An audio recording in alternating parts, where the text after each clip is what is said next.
دنیا کی ہر چیز کی کوئی نہ کوئی قیمت ہوتی ہے۔ وقت، جگہ اور مارکیٹ اس کی قیمت لگاتے ہیں، لیکن انسان دنیا کی وہ واحد چیز ہے جو اپنی قیمت خود لگاتا ہے، جو اپنی قیمت خود بناتا ہے۔ انسان سمجھتا ہے شاید وہ قیمتی ہے، شاید دنیا اس کی قیمت دے گی، لیکن یاد رکھنا، قیمت جب بھی لگتی ہے تو انسان کی صلاحیت کی لگتی ہے، انسان کی قابلیت کی لگتی ہے، انسان کے کام کی قیمت لگتی ہے۔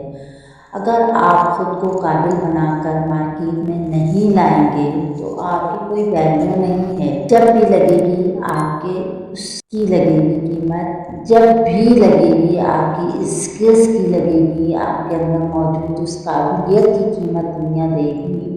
اگر آپ کے پاس یہ چیزیں نہیں ہیں تو آپ کبھی بھی اس میدان میں مقابلہ نہیں کر سکتے۔ انسان سمجھتا ہے شاید وہ قیمتی ہے، لیکن قیمتی انسان کا کردار ہوتا ہے، اس کا معیار ہوتا ہے، اس کی قابلیت ہوتی ہے۔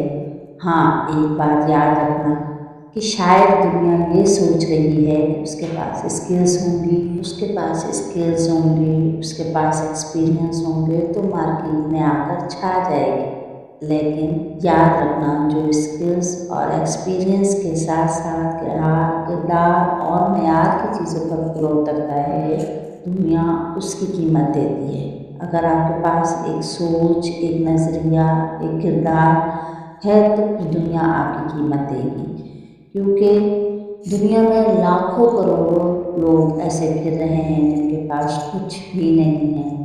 شاید وہ سمجھ رہے تھے کہ دنیا ہماری قیمت دے گی، ہماری اسکلز کی قیمت دے گی، ہمارے ایکسپیرینسز کی قیمت دے گی، لیکن کمپنی اور دنیا جب بھی کسی انسان کو ہائر کرتے ہیں تو اسکلز اور ایکسپیرینسز کے ساتھ ساتھ اس کے کردار، اس کے معیار، اس کے نظریے، اس کی سوچ کو سب سے زیادہ پرکھتے ہیں۔ میں پچھلے دنوں ایک ویڈیو دیکھ رہی تھی، اس ویڈیو کے اندر کچھ لڑکے کمپنی میں انٹرویو دینے جاتے ہیں۔ جب انٹرویو دینے جاتے ہیں تو اسی اثناء میں ایک لڑکا کہتا ہے، یار تمہاری باری بعد میں ہے، تم اپنی ٹائی کچھ دیر کے لیے مجھے دے دو، میں اندر لگا کے چلا جاؤں، واپسی پر میں آ کر تمہیں دے دوں گا۔ لیکن کچھ لڑکے اسے نہ کر دیتے ہیں، انکار کر دیتے ہیں ٹائی دینے سے، لیکن ایک لڑکا اٹھتا ہے، اسے ٹائی دیتا ہے۔ کچھ دیر کے بعد جب رزلٹ نکلتے ہیں تو پتہ چلتا ہے جس لڑکے نے ٹائی دی تھی وہ ہائر کر لیا گیا ہے، کمپنی نے اسے ہائر کر لیا ہے۔ جب حقیقت کھلتی ہے تو پتہ چلتا ہے کہ جو لڑکا ٹائی مانگ رہا تھا وہی لڑکا اس کمپنی کا باس تھا۔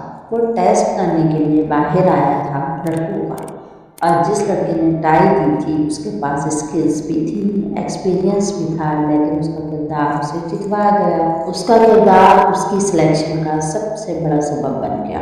باقی سب کے پاس اسکلز تھیں، ایکسپیرینسز تھے، ڈگریز تھیں، لیکن ان کے کردار کی کمی کی وجہ سے آج وہاں پر فیل ہو چکے تھے۔ اگر آپ اسکلی ہیں تو یاد رکھنا کہ اپنے اندر کردار اور معیار بھی پیدا کرنا، یہی چیزیں تمہاری قیمت بھی بڑھائیں گی انشاءاللہ۔